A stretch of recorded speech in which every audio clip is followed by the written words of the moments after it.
Eagle Community Television presents Community Connection with your host, Mike Cooper.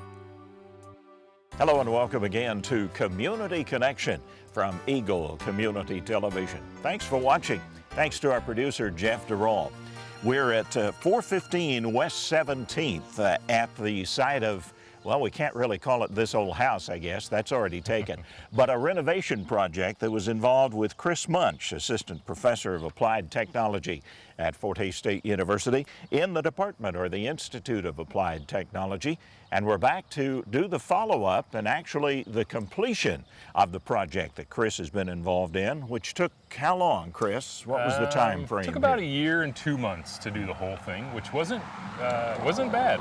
I had planned 2 years and moved in 1 year to the day we started. So yeah, it went really pretty quick. I hope you kept track and logged all the hours that you put in. I did, yes. No. Otherwise you look back and say, what was I thinking? Yeah, well, you know, it's, as my mom said when she walked in the front door once, she's like, I'm nervous, I need to leave. I should have probably listened at that moment, but I didn't. But no, I'm glad it's where it is. Well, there's a sense of completion and satisfaction, isn't there now? Oh, absolutely. Yeah, you get to step back and see it, and it's sit on the porch and watch people go by and admire, you know, and take people through. So that's the fun part, you know. And I love the work. So we could say completed then, as far as this project. You know, we can say completed. I mean, there's a, you know, as any carpenter does, they leave a couple of little things undone here and there. You always walk by and say, I really need to get that done. So I'm 99% there. All right, we're at the outside now. We'll be going in shortly, but give us an outside view here. Beautiful fence, of course. Yeah. You've got the landscaping in now that's all complete, the lawn, your two friends. My golden retrievers. Yeah, the two golden retrievers, Ellie and Moose. Yeah, oh yeah. And they're part of the family now too. But tell us about the outside, the exterior. Well, you know, changed a lot. I mean, well, the look has changed. I mean, I guess we put a new dress on her, I guess. You know, the old siding was original brown, dark, and one of the things I really wanted to do was brighten it up, and that's what we did with the colors. You know, the siding is, we went with the concrete base siding, so that way, this type of house, you don't want to paint any more than you have to. But other than that, I think we kept the same appeal and the same look. Let's go inside and take a look around at the individual rooms that we looked at and see what kind of progress has been made. Come on in.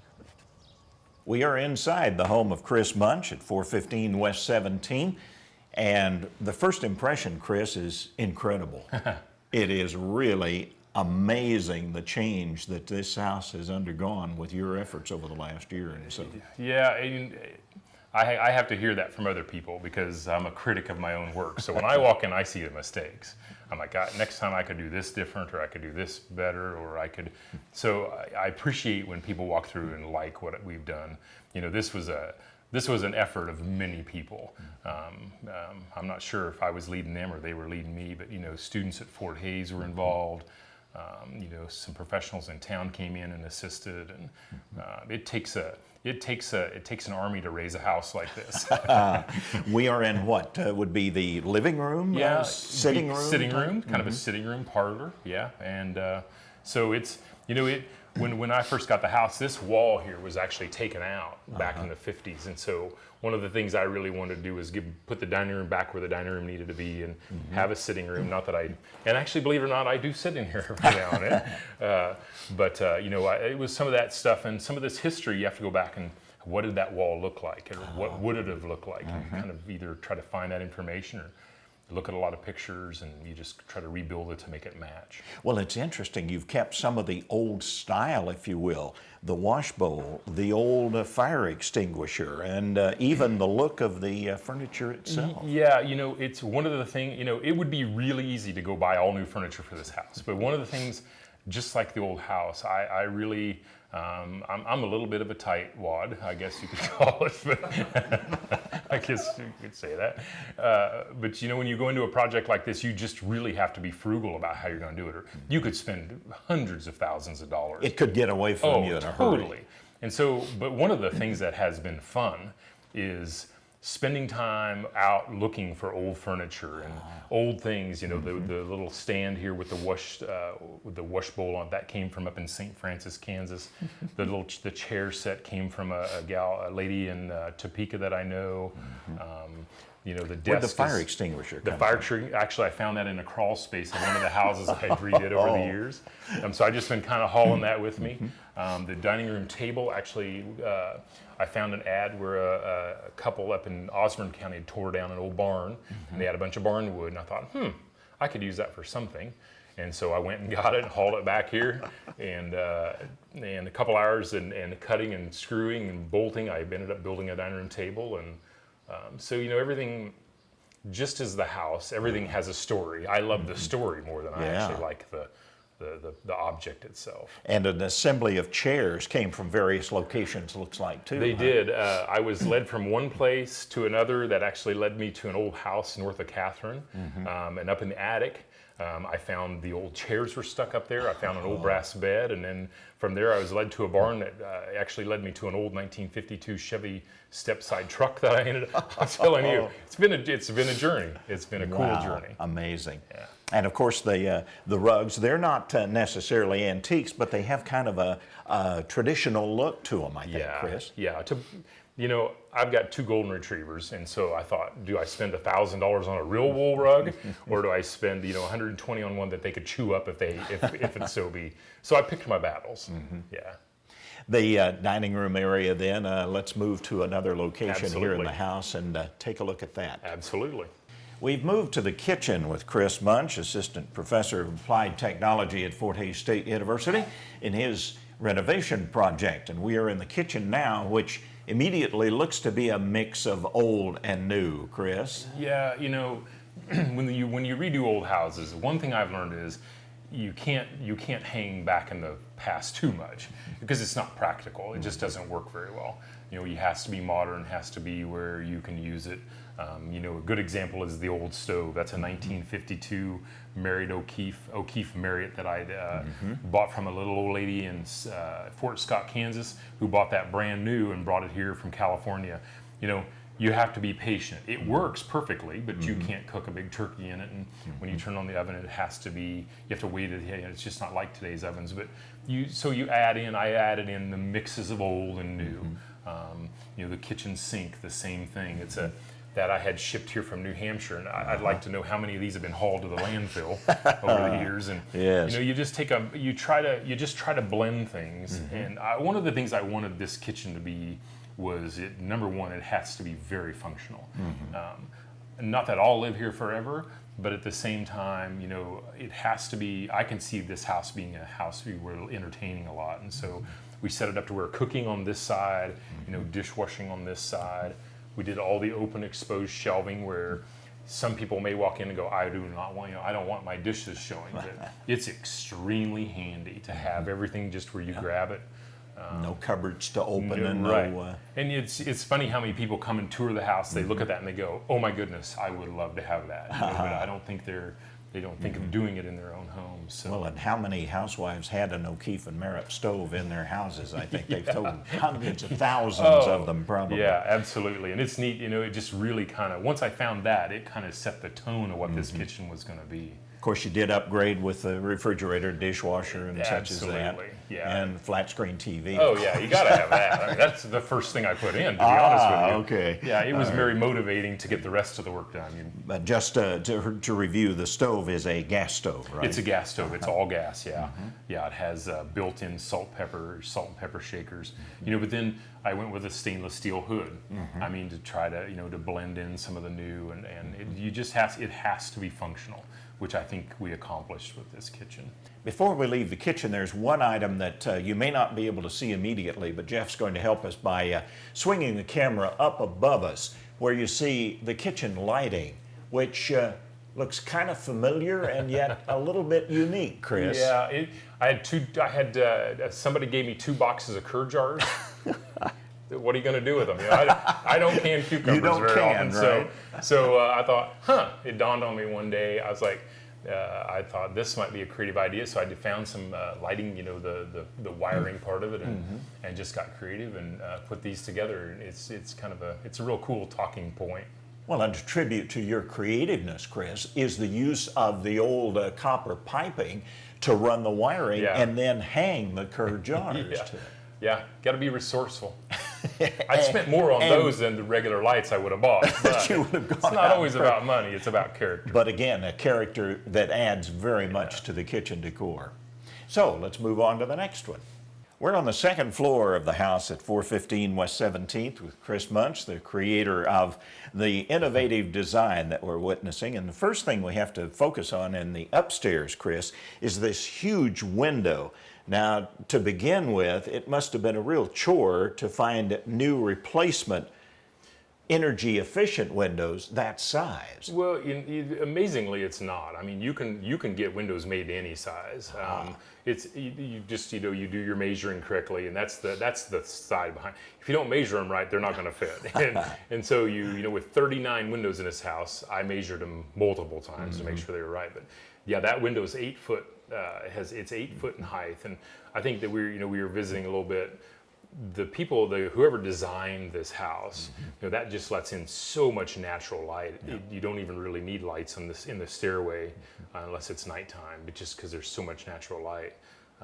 And speaking of natural light, every room has wonderful lighting thanks to these great windows.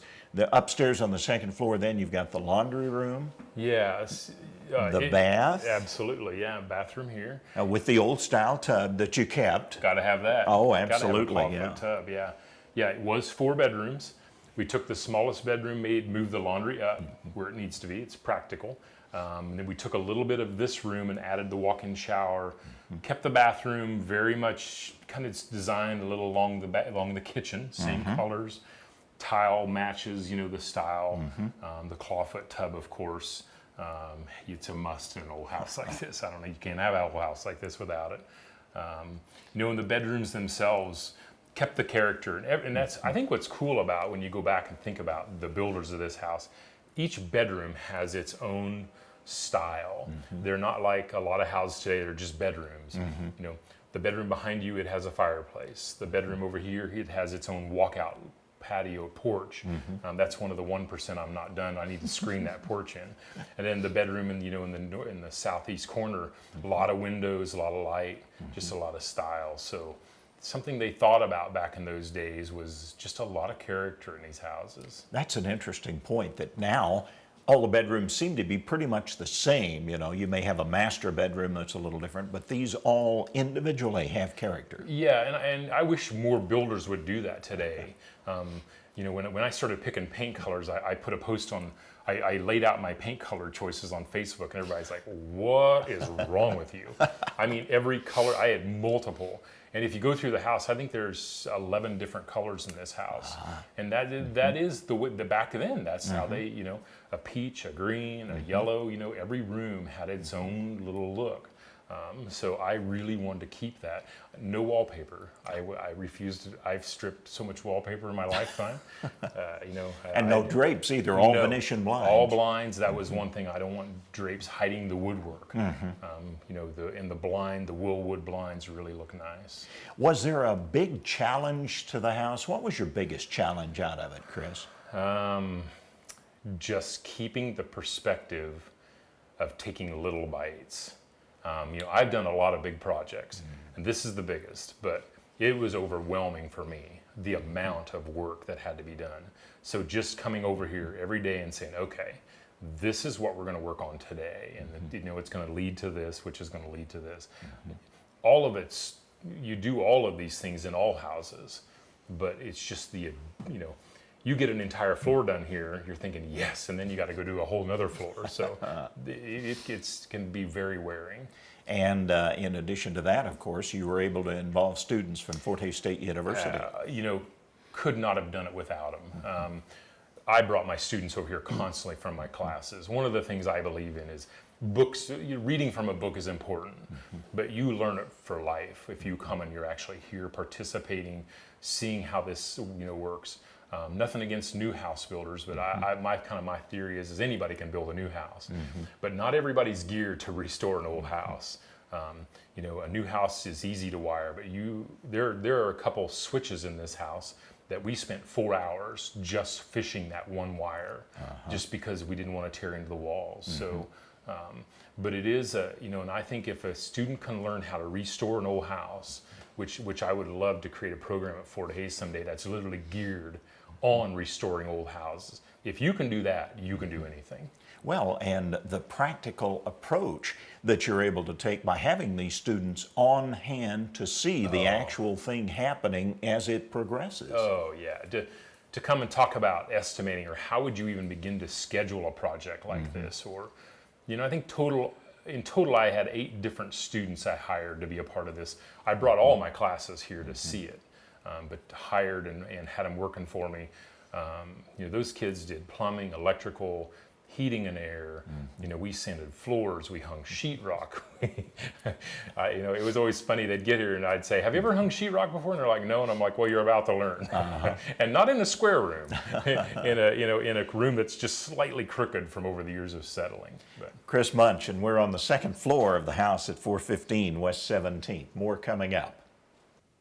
Back with Kris Munsch at 415 West 17th in the loft, which we talked about last time in our mid-project review, Kris. As we look at the loft, we're looking at some interesting parts of it. One of them is the closet over here. What's that all about? Well, it's just, you know, I want to use all the space I can. Even though it's a big house, has a big basement to put stuff in, you know, didn't make sense to not use it. I had the doors, I tried to reuse as much as I could.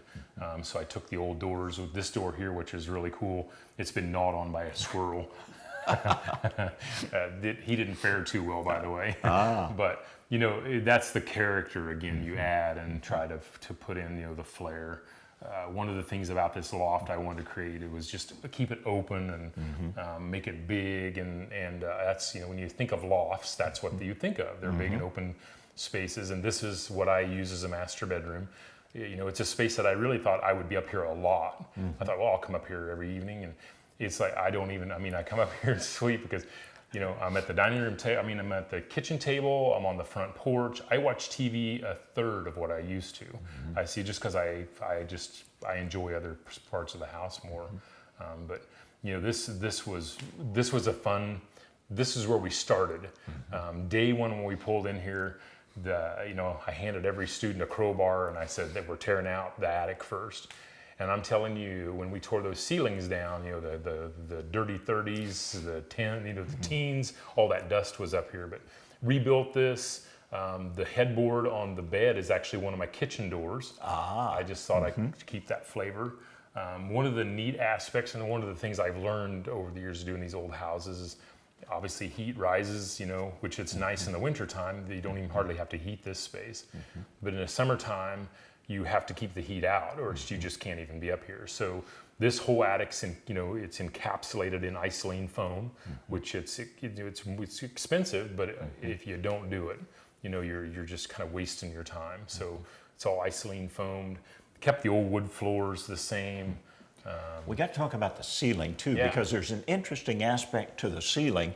Not only the design of the ceilings, but the color that you came up with. Yeah, I'm the typical old, you know, buy 10 gallons of ceiling white, and that's what I was going to do, because that's what I've always done. And you almost made it to that point, didn't you? I actually had it sitting there ready to apply, and Sarah down the street came to me and she was like, "You are not putting white on your ceilings." I'm like, "But that's what we do." And she's like, "No, you got to find a color. You know, back in the day they had color. It was wallpaper. You can't put white on the ceiling." And we argued back and forth, and of course I Googled it, you know, because, you know, I'm a guy and I'm always right, and so obviously I was proven wrong. So opted with the color of gray, and so this actually up here is mostly gray because it's a loft space in the dark blue, and so we carried this exact same color throughout the house on all the ceilings. And what's interesting is I have a lot of people come look at this house, and usually we'll get to the porch and I'll ask, "Did you notice the ceilings?" Nobody notices the gray ceilings. A few people notice it, but the gray just kind of makes the ceiling disappear.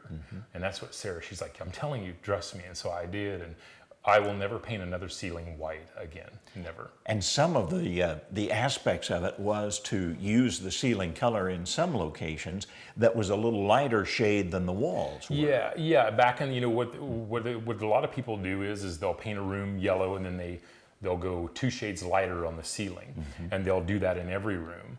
I opted to go gray everywhere. I'm not sure why. I think I was fearful of too many colors. I think there are 9, maybe 10 different colors in this house. So I kind of wanted to maybe, just out of fear, kind of hone it in a little. But before we leave the loft, there's one piece that I want you to explain, and that is over in the corner here. Looks to me like an artist's drawing table. Yeah, it is. It's an old artist table, drawing table that I actually ran across online. I saw the price and called the guy up. I'm like, I thought there would need to be another 0 on it. And when he told me $35, I said, I'll be there as soon as I can get there. And found that old table, and I mean, it is just a neat old, and that's something I put up here thinking, I'll set up here and I'll get on the internet, or I'll write, or I'll do things up here. It just hasn't happened yet. I'm already thinking of the next project. Maybe I'll dream the next project up there. And that was our final question here, was about the next project. You've done how many now, would you say? This would be number 50. 50? Yeah. That is an incredible record. And you're not through yet. I should probably stop there, but you're not going to. I'm addicted. I am, I look at these houses. When I go into these houses, they're going to be my house forever. And I don't think if you don't approach them like that, the amount of work it takes, I don't know that you could sustain the energy it takes to do these. So now that I'm down to that 99%, I'm already thinking about, okay, so if I found another house, would I consider? And the question is obviously, yeah, you don't. It's kind of like telling a writer to stop writing or an artist to stop painting. Well, and at the same time, you're going to be able to involve your students at Fort Hays State again with classes, maybe in the fall, certainly in the spring semester. And in addition to that, that was one of the attractions where the actual This Old House company television production really did focus in on when you became one of the top 5 entries in the award that they're going to be presenting here shortly. Yeah, I totally entered that out of the blue. I thought there's no way, Hays, Kansas, they're not even gonna give me a second look. And I titled my application From Haunted to Home. And because everybody asks, is the house haunted? No, I still have not seen a ghost. They're either the laziest ghosts or they're just loving what they got. And so I sent in some pictures, and about a month ago I got a call. They said, don't get too excited, but you are definitely at the top of the running for this possibility of being the 2014 Restoration Project of the Year for This Old House. Wow. So, and the student involvement was a big thing, in that it's that it was not a commercial project done. And so if I end up doing another house, I'm going to blame it on my students. I'll suffer for them. Kris Munsch from the Restoration Project at 415 West 17th and our Community Connection. Thanks to our producer, Jeff Durall, and thanks for watching.